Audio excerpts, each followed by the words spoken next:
ನಮಸ್ತೆ, I am Navya, yoga teacher ಮತ್ತು ಹಿಪ್ನೋಥೆರಪಿಸ್ಟ್.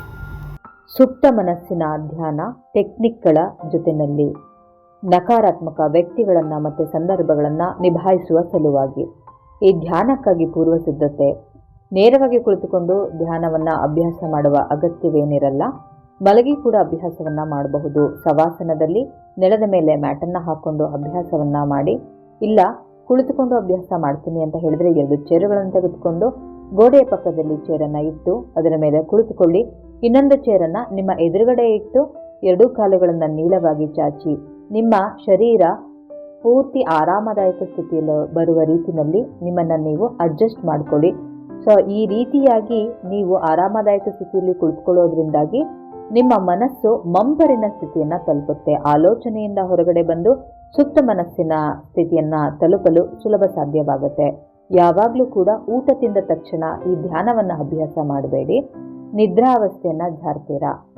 2 ಅಥವಾ 3 ಗಂಟೆಯ ಗ್ಯಾಪ್ನಲ್ಲಿ ಅಭ್ಯಾಸ ಮಾಡಿದ್ರೆ ನೀವು ಸುಪ್ತ ಮನಸ್ಸಿನ ಸ್ಥಿತಿಯನ್ನು ತಲುಪೋದು ಸಾಧ್ಯ ಆಗುತ್ತೆ. ಮತ್ತು ನೀವು ಕೇವಲ ರಿಲ್ಯಾಕ್ಸ್ ಆಗೋದಕ್ಕಷ್ಟೇ ಅಭ್ಯಾಸ ಮಾಡ್ತಾ ಇದ್ದರೆ ಅಭ್ಯಾಸದ ನಂತರ ನಿದ್ರೆ ಮಾಡಿದ್ರೂ ಯಾವುದೇ ಸಮಸ್ಯೆ ಇಲ್ಲ. ನಿರ್ದಿಷ್ಟ ಉದ್ದೇಶವನ್ನು ಇಟ್ಕೊಂಡು ಅಭ್ಯಾಸ ಮಾಡ್ತಾ ಇದ್ದರೆ ಅಭ್ಯಾಸ ಮುಗಿದ ನಂತರ ಎಚ್ಚರಿಕೆ ಸ್ಥಿತಿಗೆ ಬರಬೇಕಾಗತ್ತೆ. ಮತ್ತು ರಾತ್ರಿ ಮಲಗುವ ಸಮಯದಲ್ಲಿ ನೀವು ಇದನ್ನು ಅಭ್ಯಾಸ ಮಾಡೋರಿದ್ದರೆ ನೀವು ನೇರವಾಗಿ ನಿದ್ರೆಗೆ ಜಾರಬಹುದು. ಯಾಕೆ ಅಂತ ಹೇಳಿದ್ರೆ 4 ಅವಸ್ಥೆಯಲ್ಲಿ ನಾವು ಸುಪ್ತ ಮನಸ್ಸಿನ ಸ್ಥಿತಿಯನ್ನು ಕೂಡ ತಲುಪ್ತೀವಿ ನಿದ್ರೆ ಮಾಡುವಂತಹ ಸಮಯದಲ್ಲಿ. ಮತ್ತೆ ಸುಪ್ತ ಮನಸ್ಸಿನ ಧ್ಯಾನ, ಇದರಲ್ಲಿ ನೀವು ಅತಿ ಮುಖ್ಯವಾಗಿ ಗಮನಿಸಬೇಕಾದಂತಹ ವಿಚಾರ ಏನು? ಮನುಷ್ಯನಾಗಿ ಹುಟ್ಟಿರೋ ನಮಗೆ ಭಗವಂತ ಕೊಟ್ಟಿರುವಂತಹ ವಿಶೇಷವಾದ ಶಕ್ತಿ ಏನು? ನಮ್ಮ ಆಲೋಚನಾ ಶಕ್ತಿ. ನಾವು ಯಾವ ವಿಚಾರದಲ್ಲಿ ತನ್ಮಯರಾಗ್ತೀವೋ ಆವಾಗ ಒಂದು ಶಕ್ತಿ ಸೃಷ್ಟಿಯಾಗತ್ತೆ. ಈಗ ನೀವು ಕಲ್ಪನೆಯನ್ನ ಮಾಡ್ಕೊಳ್ತಾ ಆ ಕಲ್ಪನೆಯಲ್ಲಿ ನೀವು ಪೂರ್ತಿಯಾಗಿ ತನ್ಮಯರಾದರೆ ಏನಾಗುತ್ತೆ? ಆ ಒಂದು ಕಲ್ಪನೆ ನಿಮ್ಮ ನಿಜ ಜೀವನದಲ್ಲಿ ಸೃಷ್ಟಿಯಾಗುತ್ತೆ. ಈ ಸುಪ್ತ ಮನಸ್ಸಿನ ಧ್ಯಾನ ನಿಮಗೆ ವರ್ಕ್ ಆಗೋದು ಇದೇ ಬೇಸ್ನಲ್ಲಿ. ಮತ್ತೆ ನೀವಿಲ್ಲಿ ಧ್ಯಾನದ ಒಳಗಡೆ ಅಪ್ಲೈ ಮಾಡಬೇಕಾಗಿರುವಂತಹ ಟೆಕ್ನಿಕ್ಗಳು ಯಾವುದು? ಸುಪ್ತ ಮನಸ್ಸಿನ ಸ್ಥಿತಿಯಲ್ಲಿ ಯಾವುದೇ ವ್ಯಕ್ತಿಯಾಗಿರಲಿ ಅವನಿಗೆ ತೊಂದರೆ ಆಗ್ತಾ ಇರುವಂತಹ ಈ ನೆಗೆಟಿವ್ ಆಟಿಟ್ಯೂಡ್ ಇರಬಹುದು, ಗುಣಗಳಿರಬಹುದು, ಅದು ಯಾವ ರೀತಿಯಾಗಿ ಡೆವಲಪ್ ಆಗತ್ತೆ? ನೆಗೆಟಿವ್ ಸಂದರ್ಭಗಳಿಂದ ಹಾಗೂ ನೆಗೆಟಿವ್ ವ್ಯಕ್ತಿಗಳಿಂದ ನಮ್ಮ ಒಂದು ಆಂತರ್ಯದ ಶಕ್ತಿ ಕಡಿಮೆ ಇದ್ದಾಗ, ಸೊ ಇಲ್ಲಿ ನಮ್ಮ ಒಂದು ವಿಚಾರವು ಕೂಡ ಗಣನೆಗೆ ತೆಗೆದುಕೊಳ್ಬೇಕು. ಯಾವಾಗಲೂ ಕೂಡ ಹೊರಗಿನ ವಿಚಾರವನ್ನು ದೂರೋದೇ ಅಲ್ಲ. ಆ ಒಂದು ನೆಗೆಟಿವ್ ಸಂದರ್ಭ ಮತ್ತು ವ್ಯಕ್ತಿಗಳನ್ನು ಫೇಸ್ ಮಾಡ್ತಾ ಮಾಡ್ತಾ ಅದ್ರ ಮೂಲಕ ನಾವು ಕೂಡ ನಮ್ಮ ಬದುಕನ್ನೇ ಹಾಳು ಮಾಡಿಕೊಳ್ಳುವಂತಹ, ಕೋಪ ಮಾಡಿಕೊಳ್ಳೋದು, ಬೇಜಾರು ಮಾಡಿಕೊಳ್ಳೋದು, ದುಃಖಕ್ಕೆ ಒಳಗಾಗೋದು, ಪ್ರತಿಯೊಂದಕ್ಕೂ ಕೂಡ ಇರಿಟೇಟ್ ಆಗೋದು, ಎಲ್ಲವೂ ಕೂಡ ನಮ್ಮಂತೆಯೇ ಇರಬೇಕು ಅನ್ನುವಂತಹ ಭಾವನೆಗಳನ್ನು ಇಟ್ಕೊಳ್ಳೋದು.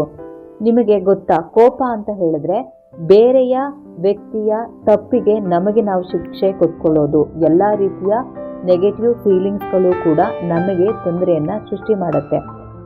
ಅಂತ ಹೇಳಿದ್ರೆ ಇಲ್ಲಿ ನಮ್ಮ ಒಂದು ಈ ಭಾವನೆಗಳು ಡೆವಲಪ್ ಆಗೋದಿಕ್ಕೆ ಈ ಒಂದು ಮೂಲ ಏನಿದೆ, ಸೋರ್ಸ್ ಅನ್ನೋದು ಹೊರಗಿನ ಸಂದರ್ಭಗಳ ಮೇಲೆ ಡಿಪೆಂಡ್ ಆಗಿದೆ. ಈಗ ನಮಗೆ ಪಾಸಿಟಿವ್ ಎನ್ವೈರನ್ಮೆಂಟ್ ಇಲ್ಲ, ಪಾಸಿಟಿವ್ ವ್ಯಕ್ತಿಗಳಿಲ್ಲ, ಮತ್ತು ನನ್ನ ಒಳಗಡೆನೂ ಕೂಡ ಶಕ್ತಿ ಇಲ್ಲ. ಈಗ ಶಕ್ತಿ ಇದ್ದಿದ್ರೆ ನೀವು ನಿಮ್ಮ ಜೀವನವನ್ನು ಹಾಳು ಮಾಡಿಕೊಳ್ಳುವಂತಹ ಹಂತಕ್ಕೆ ಖಂಡಿತ ಹೋಗ್ತಾ ಇರಲಿಲ್ಲ. ಅದರಿಂದಾಗಿ ನಿಮ್ಮತನ ಏನಿದೆ, ನೀವು ನಿಮ್ಮ ಒಂದು ವಿಚಾರಗಳಿಗೆ ಏನು ಸ್ಟಿಕ್ ಆನ್ ಆಗಿದ್ದೀರಾ ಅದರಿಂದ ಹೊರಗಡೆ ಬಂದು ಆಧ್ಯಾತ್ಮದ ವಿಚಾರಗಳನ್ನು ಅನುಸರಿಸಲೇಬೇಕು. ಆವಾಗಲಷ್ಟೇ ನಿಮಗೆ ಪರಿಹಾರಗಳು ದೊರೆಯೋದು. ಇಲ್ಲಿ ನೀವು ಯಾವ ರೀತಿಯ ಟೆಕ್ನಿಕ್ಗಳನ್ನು ಅಪ್ಲೈ ಮಾಡ್ಕೊಳ್ಬೇಕು ಅಂತ ಹೇಳಿದ್ರೆ, ನೆಗೆಟಿವ್ ಸಂದರ್ಭಗಳು ನಡೀತಾ ಇದೆ ನಿಮ್ಮ ಜೀವನದಲ್ಲಿ, ಈಗ ಈ ಮುಂದೆ ಅದು ನಡೆಯುತ್ತೆ ಅಥವಾ ಈ ಹಿಂದೆ ಅದು ನಡೆದಿದೆ. ಸಾಮಾನ್ಯವಾಗಿ ಹಿಂದೆ ನಡೆದಿದೆ ಅನ್ನೋದನ್ನು ನೆನಪು ಮಾಡಿಕೊಂಡ್ರೆ ಡಿಪ್ರೆಷನಲ್ಲಿರ್ತೀರ. ಮುಂದೆ ಈ ರೀತಿ ಆಗತ್ತೆ ಅನ್ನೋಂತಹ ಭಯ, ಆತಂಕಕ್ಕೆ ನೀವು ಒಳಗಾಗ್ತಾ ಇದ್ರೆ ಆಂಗ್ಸೈಟಿ ಫೇಸ್ನಲ್ಲಿ ನೀವು ಇದ್ದೀರಾ ಅಂತ ಹೇಳಿ ಅರ್ಥ. ಹಾಗಿದ್ರೆ ನೀವು ಏನು ಮಾಡಬೇಕು? ನಮ್ಮ ಮನಸ್ಸು ಹಿಂದಿನ ಘಟನೆಯ ಆಧಾರವಾಗಿ ಆ ಇನ್ಫಾರ್ಮೇಷನ್ ಬೇಸ್ ಮೇಲೆ ವರ್ಕ್ ಮಾಡುತ್ತೆ. ಮತ್ತೆ ಅದು ಈಗ ಸಮಯ ಸಂದರ್ಭ ಮುಂದೆ ಏನು ನಡೆಯುತ್ತೆ ಕೇವಲ 10% ನಡಿಬಹುದೇನೋ, ಆದರೆ ನಮ್ಮ ಸೃಷ್ಟಿ ಏನಾಗಿರುತ್ತೆ ಅಂತ ಹೇಳಿದ್ರೆ ಅದಕ್ಕೂ ಮೀರಿದಷ್ಟು ಅತಿಯಾಗಿ ನಾವು ಅನಾವಶ್ಯಕವಾಗಿ ಕಲ್ಪನೆಯನ್ನ ಮಾಡ್ಕೊಂಡು ಬಿಟ್ಟಿರ್ತೀವಿ. ಇದರ ಬದಲಿಗೆ ನೀವು ಈಗ ಆ ಒಂದು ಘಟನೆಯನ್ನ ನಿಮಗೆ ಬೇಕಾದ ರೀತಿಯಲ್ಲಿ, ನಿಮಗೆ ಒಳಿತಾಗುವಂತಹ ರೀತಿಯಲ್ಲಿ, ನೀವು ಆ ಘಟನೆಯ ಮೂಲಕ ಸಂತೋಷವನ್ನ ಹೊಂದುವಂತಹ, ಆರೋಗ್ಯವನ್ನ ಹೊಂದುವ ಹಾಗೂ ಒಳ್ಳೆಯ ಜೀವನ ನಿಮ್ಮದಾಗುವಂತಹ ರೀತಿಯಲ್ಲಿ ಸರಿಯಾದಂತಹ ಕಲ್ಪನೆಯನ್ನ ಮಾಡ್ಕೊಳ್ಬೇಕು. ಇಲ್ಲಿ ನೀವು ನಿಮ್ಮ ಯಾವ ವಿಚಾರಕ್ಕೂ ಸ್ಟಿಕ್ ಆನ್ ಆಗಬೇಡಿ. ಈ ವ್ಯಕ್ತಿ ಕಂಡ್ರೆ ನನಗಿಷ್ಟ ಇಲ್ಲ, ಈ ಸಂದರ್ಭ ಕಂಡ್ರೆ ನನಗಿಷ್ಟ ಇಲ್ಲ, ನಾನು ಈ ರೀತಿಯ ವ್ಯಕ್ತಿ. ಇಲ್ಲಿ ನೀವು ನಿಮ್ಮತನವನ್ನ ಸಂಪೂರ್ಣವಾಗಿ ಬಿಟ್ಟು ಅಭ್ಯಾಸವನ್ನ ಮಾಡಿದಾಗಷ್ಟೇನೆ ಅದರಿಂದ ದೊರಕುವಂತಹ ರಿಸಲ್ಟ್ ಅನ್ನ ನೀವು ಪಡ್ಕೊಳ್ಳೋದಕ್ಕೆ ಸಾಧ್ಯ ಆಗುತ್ತೆ. ಯಾವುದಾದ್ರೂ ನೆಗೆಟಿವ್ ಸಂದರ್ಭ ನಿಮ್ಮ ಜೀವನದಲ್ಲಿ ನಡೀತಾ ಇದೆ ಅಂತ ಆದ್ರೆ ನೀವಿಲ್ಲಿ ಆ ಒಂದು ಘಟನೆಯನ್ನ ನಿಮಗೆ ಬೇಕಾದಂತಹ ರೀತಿಯಲ್ಲಿ, ಅಲ್ಲಿರುವ ಸಂದರ್ಭಗಳು ಪಾಸಿಟಿವ್ ಸಂದರ್ಭಗಳಾಗಿದೆ, ಅಲ್ಲಿ ನಾನು ಖುಷಿಯಾಗಿದ್ದೀನಿ, ನಾನು ಆರಾಮವಾಗಿದ್ದೀನಿ, ನಾನು ತಾಳ್ಮೆಯಿಂದ ಇದ್ದೀನಿ, ಈ ರೀತಿಯಾಗಿ ನಾನು ಎಕ್ಸಾಂಪಲ್ ಕೊಟ್ಟೆ ಅಷ್ಟೇನೆ. ಪರಿಪೂರ್ಣವಾಗಿ ನಿಮಗೆ ಒಳ್ಳೆಯದಾಗುವಂತಹ ವಿಚಾರಗಳನ್ನ ಆ ಘಟನೆಗೆ ಹಾಕ್ಕೊಳ್ಳಿ.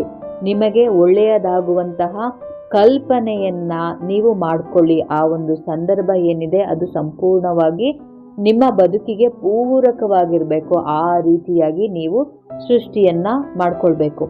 ಮತ್ತೆ ವ್ಯಕ್ತಿಗಳನ್ನ ನಿಭಾಯಿಸೋದು ಹೇಗೆ? ಈ ವ್ಯಕ್ತಿಗಳನ್ನ ನಿಭಾಯಿಸುವ ಸಮಯದಲ್ಲಿ ನೀವು 3 ರೀತಿಯ ಟೆಕ್ನಿಕ್ಗಳನ್ನ ಅಳವಡಿಕೆ ಮಾಡಬಹುದು. ಸಿಂಪಲ್ ಆಗಿರುವಂತಹ ಟೆಕ್ನಿಕ್ಗಳು. ಕೆಲವೊಬ್ಬರಿಗೆ ನಾವು ಅತಿಯಾಗಿ ಏನು ಇರಿಟೇಟ್ ಆಗಲ್ಲ, ಬಟ್ ಅದರಿಂದ ಹೊರಗಡೆ ಬರೋದಕ್ಕೆ ಸರಳವಾದಂತಹ ಟೆಕ್ನಿಕ್ಗಳನ್ನ ಉಪಯೋಗಿಸ್ಕೊಂಡ್ರೆ ನಾವು ಅದರಿಂದ ಹೊರಗಡೆ ಬಂದ್ಬಿಡ್ತೀವಿ. ಮತ್ತೆ ಕೆಲವೊಂದರಲ್ಲಿ ಬಹಳ ಗಾಢವಾಗಿ ನೊಂದ್ಕೊಳ್ತಾ ಇರ್ತೀವಿ, ಅದರಿಂದ ಹೊರಗಡೆ ಬರೋದಕ್ಕೆ ಗೊತ್ತಾಗ್ತಾನೆ ಇರೋದಿಲ್ಲ. ಅದರಲ್ಲೂ ನೆಗೆಟಿವ್ ಆಗಿದ್ರಂತೂ ನಾವು ನಮಗೆ ಬಹಳ ನೋವು ಮಾಡ್ಕೊಳ್ತಾ ಇದ್ದೀವಿ ಅನ್ನೋ ಅರಿವು ಇಲ್ಲದೇನೆ ನಮ್ಮ ಜೀವನವನ್ನ ಹಾಳು ಮಾಡ್ಕೊಳ್ಳುವಂತಹ ಹಂತದಲ್ಲಿ ಇರ್ತೀವಿ. ಸೊ ಈ ಒಂದು ಸಮಯದಲ್ಲಿ ನಿಮ್ಮ ಜೀವನದಲ್ಲಿ ಯಾವ ವ್ಯಕ್ತಿಗಳಿಂದ ನೀವು ಇರಿಟೇಟ್ಗೆ ಒಳಗಾಗ್ತಿದ್ದೀರಾ, ಕೋಪಕ್ಕೆ ಒಳಗಾಗ್ತಿದ್ದೀರಾ, ತೊಂದರೆಯನ್ನು ಅನುಭವಿಸ್ತಿದ್ದೀರಾ, ಆ ವ್ಯಕ್ತಿಯನ್ನ ನಿಮ್ಮ ಕಣ್ಣ ಮುಂದೆ ತಂದುಕೊಂಡು, ಸೊ ಈಗ ಆ ವ್ಯಕ್ತಿ ಥಾಟ್ ನಿಮ್ಮ ತಲೆಯಲ್ಲಿ ಬರ್ತಾ ಇದೆ, ಆವಾಗ ನೀವು ಏನು ಮಾಡ್ತೀರಾ ಅಂತ ಹೇಳಿದ್ರೆ 5 4 3 2 1 ಸೊ ಚಿಟಕಿಯನ್ನ ಹೊಡಿತೀರಾ, ಆ ವ್ಯಕ್ತಿ ನಿಮ್ಮ ಕಣ್ಣ ಮುಂದೆ ಡಿಸಪಿಯರ್ ಆಗ್ತಾರೆ. ಈಗ ನಾನು ಏನು ಟೆಕ್ನಿಕ್ಗಳನ್ನ ಹೇಳ್ತಿದ್ದೀನಿ, ಸುಪ್ತ ಮನಸ್ಸಿನ ಅವಸ್ಥೆಯಲ್ಲಿ ನೀವು ಅದನ್ನು ಅಪ್ಲೈ ಮಾಡ್ತಾ ಹೋಗಿ. ನಾನಾದ್ರೂ ಅಷ್ಟೇನೆ ನೇರವಾಗಿ ಟೆಕ್ನಿಕ್ಗಳು ಗೊತ್ತಿದ್ರೂ ಅದನ್ನು ಅಪ್ಲೈ ಮಾಡ್ಕೊಳ್ಳೋದು ಸಾಧ್ಯ ಆಗಲ್ಲ. ಸುಪ್ತ ಮನಸ್ಸಿನ ಸ್ಥಿತಿಯಲ್ಲಿ ನಾನು ಈ ಸಂದರ್ಭ ಬಂತು, ಈ ಸಂದರ್ಭದಲ್ಲಿ ನಾನು ಈ ಕೆಲಸನ ಈ ರೀತಿ ಮಾಡ್ತಾ ಇದ್ದೀನಿ ಅಂತ ಹೇಳಿಬಿಟ್ಟು ನೀವು ಆ ಟೆಕ್ನಿಕ್ಗಳನ್ನ ಅಪ್ಲೈ ಮಾಡಿದ್ರೆ ಏನು ಮಾಡ್ತೀರಾ, ವಾಸ್ತವಿಕ ಜೀವನದಲ್ಲಿ ನಿಜವಾದಂತಹ ಸಂದರ್ಭಗಳಲ್ಲಿ ನೀವು ಅದನ್ನ ಚಿಟಕಿ ಹೊಡೆದ ರೀತಿಯಲ್ಲಿ ಅಪ್ಲೈ ಮಾಡ್ಕೊತೀರಾ. ಸೊ ಇದು ಒಂದು ಟೆಕ್ನಿಕ್ನ ನಿಮ್ಗೆ ಯಾವ ವ್ಯಕ್ತಿನ ಆಯ್ಕೆ ಮಾಡ್ಕೊಂಡಿರ್ತೀರೋ ಆ ವ್ಯಕ್ತಿಗೆ ಇದನ್ನ ಅಪ್ಲೈ ಮಾಡ್ಕೊಳ್ಳಿ.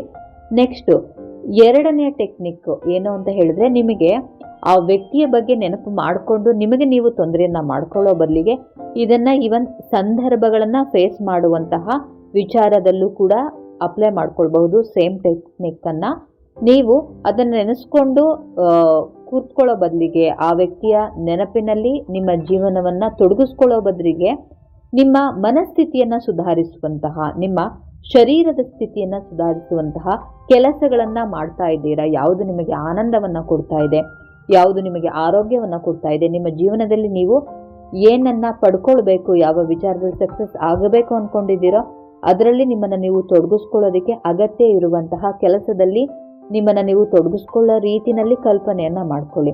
ಮತ್ತೆ 3ನೇದು, ಕೆಲವು ಸಮಯ ಏನಾಗುತ್ತೆ ಅಂತ ಹೇಳಿದ್ರೆ ನಮ್ಮ ಕೈಯಲ್ಲಿ ಆ ಸಂದರ್ಭಗಳು ಇರೋದಿಲ್ಲ, ಆ ವ್ಯಕ್ತಿಗೆ ಮೀರಿ ನಮಗೆ ಬದುಕೋದಕ್ಕೆ ಸಾಧ್ಯ ಆಗ್ತಾ ಇರಲ್ಲ. ಆದರೆ ನಾವು ಅಲ್ಲಿ ಶೋಷಣೆಗೆ ಒಳಗಾಗ್ತಾ ಇರ್ತೀವಿ, ದುಃಖವನ್ನ ಅನುಭವಿಸ್ತಾ ಇರ್ತೀವಿ. ಅಂತಹ ಸಮಯದಲ್ಲಿ ನೀವು ಒಡೆದಾಡೋದಕ್ಕೆ ಹೋಗಬೇಡಿ, ನಿಮ್ಮ ಒಳಗಡೆ ಒಡೆದಾಟ ಮಾಡಿ ನಿಮಗೆ ತೊಂದರೆಯನ್ನ ಮಾಡ್ಕೊಳ್ಬೇಡಿ. ಸೊ ಇಲ್ಲಿ ಈ ಒಂದು ಹಂತದಲ್ಲಿ ನೀವು ಇದನ್ನ ಅಕ್ಸೆಪ್ಟ್ ಮಾಡ್ಕೊಳ್ತೀರಾ ಅಂತ ನಾನಂತೂ ಅನ್ಕೊಳ್ತೀನಿ. ಎಷ್ಟೋ ಸಮಯ ಅವರಿಗೆ 10 ಪಟ್ಟು ಒಳ್ಳೆಯದಾದರೂ ಪರವಾಗಿಲ್ಲ, ನನಗೆ ನರಳಾಟದ ಬದಲು 1% ಒಳ್ಳೆಯದಾದ್ರೂ ಸಾಕು ಅಂತ ಅನಿಸಿದ್ದೆ. ಆದರೆ ಅವರಿಗೆ ನೀವು ಕುಳಿತು ನೆಗೆಟಿವ್ ಆಗಿ ಆಲೋಚನೆ ಮಾಡ್ತಾ ಮತ್ತಷ್ಟು ಸಮಸ್ಯೆಗಳನ್ನ ಸೃಷ್ಟಿ ಮಾಡ್ಕೊಳ್ಳೋ ಬದಲಿಗೆ ಎಷ್ಟೋ ಸಮಯದಲ್ಲಿ ಪ್ರಿಯರೇ ನಿಮಗೆ ಗೊತ್ತಾ, ನಾವು ಪಾಸಿಟಿವ್ ಆಗಿ ಅವರಿಗೆ ವೈಬ್ರೇಷನ್ನ ಸೆಂಡ್ ಮಾಡಿದ್ರೆ ಅವರು ನಮಗೆ ತೊಂದರೆ ಕೊಡೋದನ್ನು ಕಡಿಮೆ ಮಾಡ್ಕೊಳ್ತಾ ಬರ್ತಾರೆ. ಒಂದು ದಿನ ಖಂಡಿತ ಅವರು ಕೂಡ ಬದಲಾಗ್ತಾರೆ.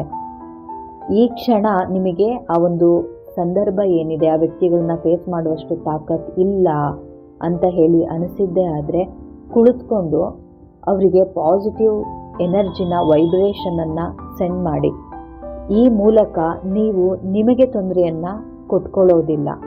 ಇಲ್ಲಿ ನನಗೆ ಇವರು ಇಷ್ಟೆಲ್ಲ ಸಮಸ್ಯೆನ ಸೃಷ್ಟಿ ಮಾಡಿದ್ದಾರೆ, ಅವ್ರಿಗೆ ತೊಂದರೆ ಆಗಬೇಕು, ಅವರಿಗೆ ನೋವು ಆಗಬೇಕು, ನಾನು ಹೇಗೆ ಅವರಿಗೆ ಧನಾತ್ಮಕ ಶಕ್ತಿಯನ್ನು ಕಳಿಸ್ಲಿ ಅಂತ ಹೇಳಿ ನೀವು ಕೇಳೋದೇ ಆದರೆ ಈ ಬದುಕು ಕೇವಲ ನಿಮ್ಮ ಆಲೋಚನೆಯ ಮಟ್ಟಿಗಷ್ಟೇ ನಡೀತಾ ಇಲ್ಲ.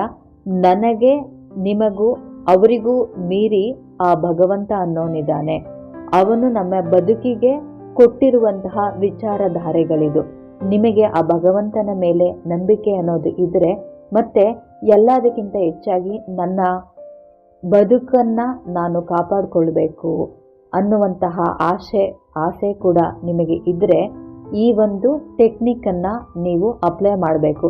ನಾನೀಗ ಏನು ಟೆಕ್ನಿಕನ್ನು ಹೇಳಿದ್ದೀನಿ ಅದನ್ನು ನೀವು ಸುಪ್ತ ಮನಸ್ಸಿನ ಅವಸ್ಥೆಯಲ್ಲಿ ಅಪ್ಲೈ ಮಾಡಬೇಕಾಗತ್ತೆ. ಈ ಟೆಕ್ನಿಕನ್ನು ಸರಿಯಾಗಿ ನೀವು ಅರ್ಥ ಮಾಡ್ಕೊಳ್ಳಿ ಮತ್ತು ರಿಪೀಟ್ ಮಾಡಿ ಕೇಳಿ. ಧ್ಯಾನಕ್ಕೆ ಮೊದಲು ನೀವು ಇದನ್ನು ಸರಿಯಾಗಿ ಅರ್ಥ ಮಾಡಿಕೊಂಡ್ರೆ ಅಭ್ಯಾಸವನ್ನು ನೀವು ಸರಿಯಾದ ರೀತಿಯಲ್ಲಿ ಮಾಡೋದು ಸಾಧ್ಯ ಆಗತ್ತೆ. ಹಾಗಿದ್ರೆ ಈಗ ನಾವು ಧ್ಯಾನವನ್ನು ಆರಂಭಿಸೋಣ. ಗಮನವನ್ನು ಶರೀರದ ಕಡೆ ತನ್ನಿ. ನಾನೀಗ ಶರೀರದ ಅಂಗಾಂಗಗಳನ್ನು ಹೆಸರಿಸ್ತಾ ಹೋಗ್ತೀನಿ. ನೀವು ಏನು ಮಾಡಬೇಕು? ನಾನು ಹೇಳುವ ಶರೀರದ ಭಾಗವನ್ನು ಗಮನಿಸಬೇಕು. ಗಮನವನ್ನು ಬಲಗಾಲಿನ ಹೆಬ್ಬೆರಳ ಮೇಲೆ ತನ್ನಿ. ಗಮನಿಸಿ. ಎರಡನೆಯ ಬೆರಳು, 3, 4, 5, ಪಾದ, ಹಿಮ್ಮಡಿ, ಮೊಣಕಾಲು, ಕಾಲಿನ ಕಂಬ ಹಾಗೂ ಮೀನಿನ ಖಂಡ, ಮಂಡಿಯ ಭಾಗ. ಪೂರ್ತಿ ಗಮನ ಬಲ ಶರೀರದ ಮೇಲಿರಲಿ. ಆಲೋಚನೆಯಿಂದ ಹೊರಬನ್ನಿ. ಗಮನವನ್ನ ಅಭ್ಯಾಸದ ಮೇಲೆ ಕೇಂದ್ರೀಕರಿಸಿ.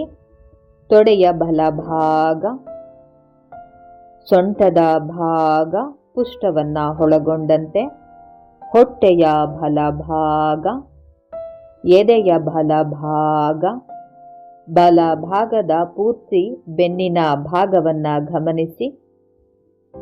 ಈಗ ಗಮನವನ್ನ ಕತ್ತಿನ ಮೇಲೆ ತೆಗೆದುಕೊಳ್ಳಿ. ಹಾಗೆಯೇ ಕುತ್ತಿಗೆಯ ಭಾಗವನ್ನು ಕೂಡ ಗಮನಿಸಿ. ನಿಮ್ಮ ಭುಜದ ಮೇಲೆ ಗಮನ ಬರಲಿ. ಬಲಭಾಗದ ತೋಳು, ಮೊಣಕೈ, ಮುಂಗೈನ ಭಾಗ, ಮಣಿಕಟ್ಟನ್ನ ಗಮನಿಸಿ. ಹಸ್ತದ ಮೇಲೆ ಗಮನವಿರಲಿ. ಬಲಗೈನ ಹೆಬ್ಬೆರಳು, ಎರಡನೆಯ ಬೆರಳು, 3, 4, 5. ಈಗ ನಿಮ್ಮ ಗಮನ ಬಲಭಾಗದ ಗಲ್ಲದ ಮೇಲೆ, ಹಾಗೆ ಬಾಯಿಯ ಕಡೆ ಗಮನವನ್ನು ತನ್ನಿ. ಹಲ್ಲುಗಳನ್ನು, ತುಟಿಗಳು ಹಾಗೂ ನಾಲಿಗೆಯ ಭಾಗವನ್ನು ಗಮನಿಸಿ. ಬಲಭಾಗದ ಮೂಗಿನ ಹೊಳ್ಳೆ, ಕೆನ್ನೆಯ ಭಾಗ, ಕಿವಿ, ಕಣ್ಣಿನ ಬಲಭಾಗ, ಹಣೆ, ತಲೆಯ ಹಿಂಭಾಗ ಹಾಗೂ ಮೇಲ್ಭಾಗ. ನೋಡಿ, ನಿಮ್ಮ ಗಮನದಿಂದ ನಿಮ್ಮ ಶರೀರದ ಬಲಭಾಗ ವಿಶ್ರಾಂತಿಗೊಳಿಸಿದೆ. ಅದೇ ರೀತಿಯಾದ ಅಭ್ಯಾಸದ ಮೂಲಕ ಶರೀರದ ಎಡಭಾಗವನ್ನು ಕೂಡ ವಿಶ್ರಾಂತಿಗೊಳಿಸೋಣ. ಗಮನ ಎಡಗಾಲಿನ ಹೆಬ್ಬೆರಳ ಮೇಲೆ, ಎರಡನೆಯ ಬೆರಳು, 3, 4, 5, ಪಾದ, ಹಿಮ್ಮಡಿ, ಮೊಣಕಾಲು, ಕಾಲಿನ ಕಂಬ ಹಾಗೂ ಮೀನಿನ ಖಂಡ, ಮಂಡಿಯ ಭಾಗ, ತೊಡೆ, ಸೊಂಟ ಹಾಗೂ ಪುಷ್ಟದ ಭಾಗ. ಮತ್ತೊಮ್ಮೆ ಆಲೋಚನೆಯಿಂದ ಹೊರಬನ್ನಿ. ಅಭ್ಯಾಸದ ಮೇಲೆ ಗಮನವನ್ನು ಕೇಂದ್ರೀಕರಿಸಿ. ಎಡಭಾಗದ ಹೊಟ್ಟೆ, ಎದೆಯ ಎಡಭಾಗ, ಬೆನ್ನಿನ ಭಾಗ, ಪೂರ್ತಿ ಎಡಭಾಗದ ಬೆನ್ನನ್ನ ಗಮನಿಸಿ. ಬೆನ್ನಿನ ತಳಭಾಗ, ಮಧ್ಯ ಹಾಗೂ ಮೇಲ್ಭಾಗ. ಹಾಗೆ ನಿಮ್ಮ ಗಮನವನ್ನ ಕತ್ತಿನ ಭಾಗದಲ್ಲಿ ತೆಗೆದುಕೊಳ್ಳಿ ಹಾಗೂ ಕುತ್ತಿಗೆಯ ಭಾಗವನ್ನು ಗಮನಿಸಿ. ಭುಜವನ್ನು ಕೂಡ ಹಾಗೇ ಗಮನಿಸ್ತಾ ಹೋಗಿ. ತೋಳಿನ ಭಾಗ, ಮೊಣಕೈ, ಮುಂಗೈ, ಮಣಿಕಟ್ಟು, ಎಡ ಹಸ್ತ, ಹೆಬ್ಬೆರಳು, ಎರಡನೆಯ ಬೆರಳು, 3, 4, 5. ಈಗ ಗಲ್ಲವನ್ನು ಗಮನಿಸಿ. ಎಡ ಬಾಯಿಯ ಭಾಗ, ಎಡ ಮೂಗಿನ ಹೊಳ್ಳೆ, ಕೆನ್ನೆ ಹಾಗೂ ಕಿವಿ. ಕಣ್ಣಿನ ಮೇಲೆ ನಿಮ್ಮ ಗಮನ ಬರಲಿ. ಕಣ್ಣಿನ ಹುಬ್ಬು ಹಾಗೂ ಹಣೆ. ತಲೆಯ ಮೇಲ್ಭಾಗ ಮತ್ತೆ ಹಿಂಭಾಗವನ್ನ ಸಂಪೂರ್ಣವಾಗಿ ಗಮನಿಸಿ. ಮತ್ತೊಮ್ಮೆ ನಿಮ್ಮ ಗಮನವನ್ನ ಪೂರ್ತಿ ಶರೀರದ ಮೇಲೆ ತೆಗೆದುಕೊಳ್ಳಿ. ಶರೀರದ ಮೇಲೆ ಗಮನವನ್ನ ತೆಗೆದುಕೊಳ್ಳಿ. ನಿಮ್ಮ ಗಮನದ ಮೂಲಕ ಪೂರ್ತಿ ಶರೀರ ಆರಾಮದಾಯಕ ಸ್ಥಿತಿಯನ್ನ ತಲುಪಿರುವುದನ್ನು ಗಮನಿಸಿ. ಮನಸ್ಸಿನ ವಿಶ್ರಾಂತಿಗಾಗಿ ನಾವು ಕಲ್ಪನೆಯ ಲೋಕಕ್ಕೆ ತೆರಳೋಣ. ನೀವು ಇರುವಲ್ಲಿ ನಿಮ್ಮ ಶರೀರ ಸೇಫ್ ಆಗಿರುತ್ತೆ. ನನ್ನ ಜೊತೆಯಲ್ಲಿ ಬರುವಂತಹ ಆತ್ಮ ಮತ್ತು ಮನಸ್ಸು ಕೇವಲ ನಿಮ್ಮ ಕಲ್ಪನೆಯ ಲೋಕವಷ್ಟೇನೆ, ಅಲ್ಲೂ ಕೂಡ ಅದು ಸೇಫ್ ಆಗೇ ಇರುತ್ತೆ. 3, 2, 1. ಈಗ ನದಿಯ ದಡದಲ್ಲಿ ನೀವು ನಡ್ಕೊಂಡು ಬರ್ತಾ ಇದ್ದೀರಾ. ಅಲ್ಲಿ ಇರುವಂತಹ ಕಲ್ಲುಗಳ ಮೇಲೆ ಬರಿಗಾಲಿನಲ್ಲಿ ನಡ್ಕೊಂಡು ಬರ್ತಾ ಇದ್ದೀರಾ. ಒಂದು ಪುಟ್ಟ ನದಿ, ಬಹಳ ಕಡಿಮೆ ನೀರಿರುವಂತಹ ಹಾಗೂ ಸ್ವಚ್ಛವಾಗಿರುವಂತಹ ನದಿಯ ದಡದಲ್ಲಿ ನೀವು ಈಗ ನಡ್ಕೊಂಡು ಬರ್ತಾ ಇದ್ದೀರಾ. ಅಲ್ಲಿ ಪೂರ್ತಿ ಹಸಿರಿನ ವಾತಾವರಣವಿದೆ.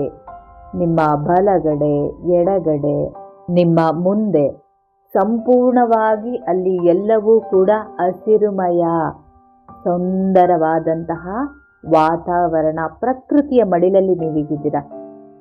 ಆ ಪ್ರಕೃತಿಯ ಸೊಬಗು ನಿಮ್ಮ ಕಣ್ಣನ್ನು ತುಂಬಿಕೊಳ್ತಾ ಇದೆ. ಅದರ ಮೂಲಕ ನಿಮ್ಮ ಒಳಗಡೆ ಹಗುರವಾದಂತಹ ಅನುಭವ ಸೃಷ್ಟಿಯಾಗ್ತಾ ಇದೆ. ಈ ಒಂದು ವಾತಾವರಣದಲ್ಲಿ ಇರೋದರ ಮೂಲಕನೇ ನಿಮ್ಮ ಶರೀರ ಮತ್ತು ಮನಸ್ಸು ಹಗುರ ಹಗುರ ಹಗುರವಾಗ್ತಾ ಇದೆ. ಹಕ್ಕಿಗಳ ಚಿಲಿಪಿಲಿಯನ್ನ ಕೇಳ್ತಾ ಇದ್ದೀರಾ. ಮತ್ತಷ್ಟು ಹಗುರತೆಯನ್ನ ಹೊಂದುತ್ತಾ ಇದ್ದೀರಾ. ಈಗ ನಿಧಾನವಾಗಿ ನದಿಯ ಒಳಗಡೆ ಬನ್ನಿ. ಮತ್ತೆ ಇದು ಕೇವಲ ನಿಮ್ಮ ಕಲ್ಪನೆಯ ಪ್ರಪಂಚ. ಆದ್ದರಿಂದಾಗಿ ಇದು ಸಂಪೂರ್ಣವಾಗಿ ನಿಮಗೆ ಎಲ್ಲ ರೀತಿಯಿಂದನೂ ಸೇಫ್ ಆಗಿ ಇದೆ. ಬಹಳ ಕಡಿಮೆ ನೀರಿದೆ ಮತ್ತು ಸ್ವಚ್ಛವಾಗಿದೆ. ಈಗ ಪೂರ್ತಿಯಾಗಿ ನಿಮ್ಮ ಶರೀರವನ್ನು ಆ ನೀರಿನ ಒಳಗಡೆ ಪೂರ್ತಿಯಾಗಿ ಮುಳುಗಿಸಿದ್ದೀರಾ. ಹರಿದು ಬರ್ತಾ ಇರುವಂತಹ ನೀರು ತಲೆಯ ಭಾಗವನ್ನ, ಮುಖವನ್ನ, ಕತ್ತಿನ ಭಾಗ, ಕೈಗಳು, ಎದೆ, ಹೊಟ್ಟೆ, ಬೆನ್ನಿನ ಭಾಗ, ಕಾಲುಗಳು ಎಲ್ಲವನ್ನೂ ಕೂಡ ಸ್ವಚ್ಛಗೊಳಿಸ್ತಾ ಇದೆ. ಆ ಹರಿಯುವ ನೀರು ನಿಮ್ಮ ಶರೀರದ ಹೊರಮೈ ಮಾತ್ರ ಅಲ್ಲ, ಶರೀರದ ಒಳಗಡೆನೂ ಹೊಕ್ಕಿ ಹರಿತಾ ಇದೆ. ಶರೀರದ ಅಣುವನ್ನು ಕೂಡ ಸ್ವಚ್ಛಗೊಳಿಸ್ತಾ ಇದೆ. ಅಣುವೂ ಕೂಡ ಕೊಳೆಯಿಂದ ಮುಕ್ತವಾಗಿ ಹೊಳಿತಾ ಇದೆ. ಶರೀರದಲ್ಲಿ ಇರಬಹುದಾದ ಅನಾರೋಗ್ಯ, ಅನಾಯಾಸ ಎಲ್ಲವೂ ಕೂಡ ಕರಗಿ ನೀರಿನ ಜೊತೆಯಲ್ಲಿ ಹರಿದು ಹೋಗ್ತಾ ಇದೆ. ಮನಸ್ಸಿನ ವಿಚಾರಧಾರೆಗಳು ಅಷ್ಟೇ, ಎಲ್ಲವೂ ಕೂಡ ಹರಿದು ಹೋಗ್ತಾ ಇದೆ. ದುಃಖ, ನೋವು, ಬಾಧೆ, ಹಿಂಸೆ, ಭಯ, ಆತಂಕ ಎಲ್ಲವೂ ಕೂಡ ಆ ಹರಿಯುವ ನೀರಿನ ಜೊತೆಯಲ್ಲಿ ಕರಗಿ ಹರಿದು ಹೋಗ್ತಾ ಇದೆ. ನಮಗೆ ಸಹಾಯ ಮಾಡಲು ಪಂಚಭೂತಗಳು ಯಾವಾಗಲೂ ಕೂಡ ಕಾಯ್ತಾ ಇರುತ್ತೆ. ನಾವದಕ್ಕೆ ರೆಡಿ ಇರಬೇಕು ಅಷ್ಟೇ. ಈಗ ಆ ಗಂಗಾ ಮಾತೆಯ ಮಡಿಲಲ್ಲಿ ನೀವಿದ್ದೀರಾ. ಸಂಪೂರ್ಣವಾಗಿ ಆ ತಾಯಿ ನಿಮ್ಮ ಕೊಳೆಯನ್ನ ತೆಗೆಯಲು ಅವಕಾಶವನ್ನ ನೀಡಿದ್ರೆ ಖಂಡಿತ ಆಕೆ ಎಲ್ಲ ರೀತಿಯ ಕಲ್ಮಶಗಳನ್ನ ನಿಮ್ಮಿಂದ ಹೊರಗಡೆ ತೆಗಿತಾಳೆ. ಅದರಿಂದ ನೀವು ಸಂಪೂರ್ಣವಾಗಿ ಖಾಲಿ ಆಗ್ತೀರಾ. ಯಾವಾಗಲೂ ಕೂಡ ತ್ಯಾಜ್ಯವನ್ನ ಹೊರತೆಗೆದಾಗಷ್ಟೇನೆ ನಾವು ಒಳ್ಳೆಯ ವಿಚಾರಧಾರೆಗಳನ್ನ ನಮ್ಮ ಒಳಗಡೆ ಸೃಷ್ಟಿಸ್ಕೊಳ್ಳೋದು ಸುಲಭ ಆಗುತ್ತೆ, ಹಾಗೂ ಅದು ಸಾಧ್ಯ ಆಗುತ್ತೆ. ಮತ್ತೆ ನೀವು ಸಂಪೂರ್ಣವಾಗಿ ಅದಕ್ಕೆ ಅವಕಾಶವನ್ನ ನೀಡಿ ಪೂರ್ತಿಯಾಗಿ ಮನಸ್ಸಿನ, ಶರೀರದ ಕಲ್ಮಶಗಳು ಹರಿಯುವ ನೀರಿನಲ್ಲಿ ಹರಿದು ಹೋಗಲು ಅವಕಾಶವನ್ನ ನೀಡಿ.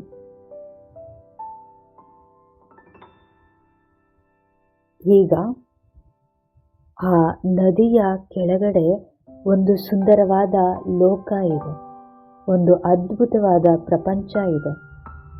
ಆ ಪ್ರಪಂಚದಲ್ಲಿ ನಮ್ಮ ಬದುಕಿಗೆ ಒಳ್ಳೆಯದಾಗುವಂತಹ ವಿಚಾರಗಳನ್ನ ಸೃಷ್ಟಿ ಮಾಡಿಕೊಳ್ಳುವಂತಹ ಶಕ್ತಿ ಇದೆ. ಈಗ ನೀವು ಮಲಗಿರುವ ಹಾಗೇನೆ ನಿಧಾನವಾಗಿ ಕೆಳಗಡೆ ಹೋಗ್ತಾ ಹೋಗ್ತಾ ಆ ಒಂದು ಸ್ಥಳವನ್ನ ತಲುಪ್ತೀರಾ. ಮತ್ತೆ ನಾನು ಯಾವ ಸಂಖ್ಯೆಯನ್ನ ನಿಮಗೆ ಹೇಳ್ತೀನೋ ಆ ಸಂಖ್ಯೆ ನಿಮ್ಮ ಕಣ್ಣ ಮುಂದೆ ನಿಮಗೆ ಕಾಣ್ತಾ ಹೋಗುತ್ತೆ. 20,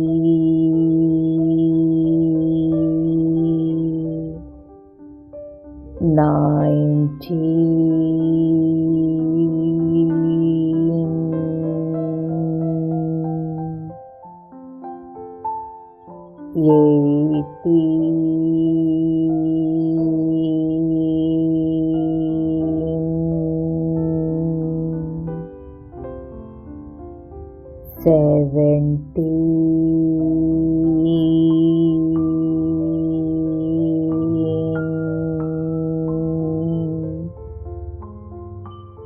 60,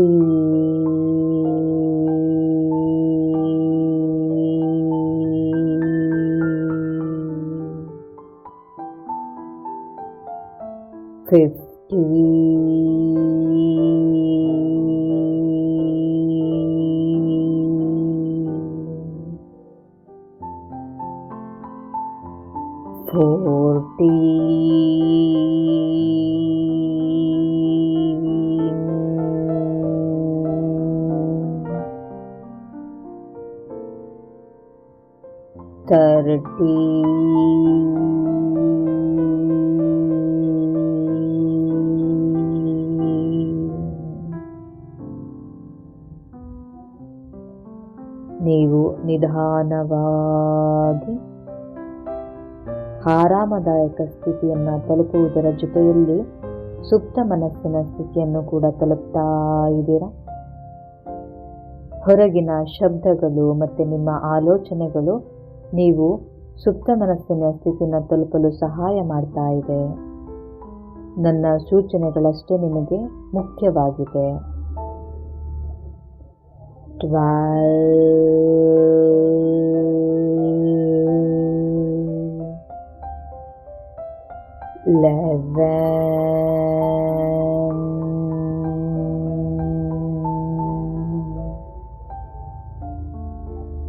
10,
ಸುಪ್ತ ಮನಸ್ಸಿನ ಸ್ಥಿತಿ 3 2 1 ಸಂಪೂರ್ಣವಾಗಿ ಈಗ ನೀವು ಸುಪ್ತ ಮನಸ್ಸಿನ ಸ್ಥಿತಿಯಲ್ಲಿದ್ದೀರಾ. ಈಗ ನಿಮ್ಮ ಕಣ್ಣ ಮುಂದೆ ಒಂದು ಗೋಲ್ಡನ್ ಕಲರ್ನ ಬಾಗಿಲಿದೆ. ಈಗ ಆ ಬಾಗಿಲನ್ನು ನೀವು ಮುಟ್ತೀರಾ, ಆ ಬಾಗಿಲು ಓಪನ್ ಆಗುತ್ತೆ. ಅದರ ಮೂಲಕ ನೀವು ಒಂದು ಪ್ರಪಂಚದ ಒಳಗಡೆ ಬರ್ತೀರಾ. ಅದು ನಿಮ್ಮ ಸುಪ್ತ ಮನಸ್ಸಿನ ಪ್ರಪಂಚ. ಈಗ ಇಲ್ಲಿ ನಿಮ್ಮ ಜೀವನದ ಸಮಸ್ಯೆಗಳನ್ನು, ಸಂದರ್ಭಗಳನ್ನು ನೆನಪು ಮಾಡ್ಕೊಳ್ತೀರಾ. ಮತ್ತು ಅದು ಸಂಪೂರ್ಣವಾಗಿ ನಿಮಗೆ ಬೇಕಾದ ರೀತಿಯಲ್ಲಿ ನೀವಿಲ್ಲಿ ಸೃಷ್ಟಿ ಮಾಡ್ಕೊಳ್ತಾ ಇದ್ದೀರಾ. ಮತ್ತು ಆ ಒಂದು ಸಮಯದಲ್ಲಿ ನೀವು ನಿಮ್ಮ ಜೀವನದ ಏಳಿಗೆಗೆ ಬೇಕಾದಂತಹ ಕೆಲಸ ಕಾರ್ಯಗಳಲ್ಲಿ ತೊಡ್ಕೊಳ್ತಾ ಇರುವಂತಹ ರೀತಿಯಲ್ಲೂ ಕೂಡ ನಿಮ್ಮನ್ನು ನೀವು ಸೃಷ್ಟಿ ಮಾಡ್ಕೊಳ್ಳಿ. ವ್ಯಕ್ತಿಗಳನ್ನು ನೆನಪು ಮಾಡ್ಕೊಳ್ಳಿ.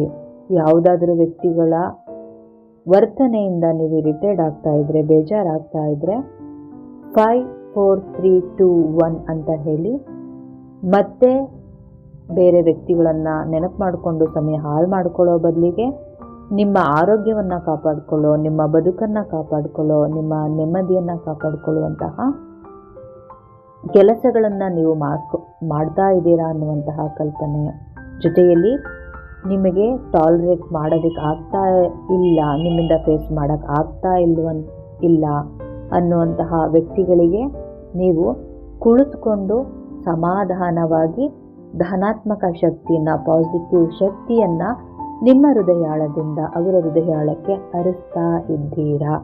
ಸೊ ಈ ರೀತಿಯಾದಂತಹ ಕಲ್ಪನೆಯನ್ನು ಮಾಡ್ಕೊಳ್ಳಿ. ಸಾಕಷ್ಟು ಸಮಯ ಇರುತ್ತೆ. ಅದನ್ನು ಸರಿಯಾದ ರೀತಿಯಲ್ಲಿ ಸ್ಪಷ್ಟವಾಗಿ ಕಲ್ಪಿಸಿಕೊಳ್ಳಿ. ನಿಮ್ಮ ನಿಜವಾದ ಜೀವನದಲ್ಲಿ ಅದರ ಸೃಷ್ಟಿಯನ್ನು ಮಾಡಿಕೊಳ್ಳಿ.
ಈಗ ನಿಮ್ಮ ಗಮನ ನನ್ನ ಸೂಚನೆಗಳ ಮೇಲೆ ಬರಲಿ. 1, 2, 3. ಈಗ ನಿಮ್ಮ ಆತ್ಮ ಮತ್ತು ಮನಸ್ಸು ವಾಸ್ತವ ಪ್ರಪಂಚದಲ್ಲಿದೆ, ನಿಮ್ಮ ಶರೀರದ ಒಳಗಡೆ ಸೇರ್ಪಡೆಯಾಗಿದೆ. ನೀವು ಸಂಪೂರ್ಣವಾಗಿ ಎಚ್ಚರಿಕೆ ಸ್ಥಿತಿಯಲ್ಲಿದ್ದೀರಾ. ಎಚ್ಚರಿಕೆಯ ಸ್ಥಿತಿ, ಎಚ್ಚರಿಕೆಯ ಸ್ಥಿತಿ. 1, ನಿಧಾನವಾಗಿ ತಲೆಯನ್ನು ಎಡದಿಂದ ಬಲಕ್ಕೆ ಹೊರಳಿಸಿ. 2, ಕೈ ಬೆರಳುಗಳನ್ನು ಹಲುಗಾಡಿಸಿ. 3, ಕಾಲು ಬೆರಳುಗಳನ್ನು ಹಲುಗಾಡಿಸಿ. 4, ಪೂರ್ತಿ ನಿಮ್ಮ ಗಮನವನ್ನು ಶರೀರದ ಕಡೆ ತೆಗೆದುಕೊಳ್ಳಿ. ನಿಧಾನವಾಗಿ ಕುಳಿತುಕೊಳ್ಳಿ.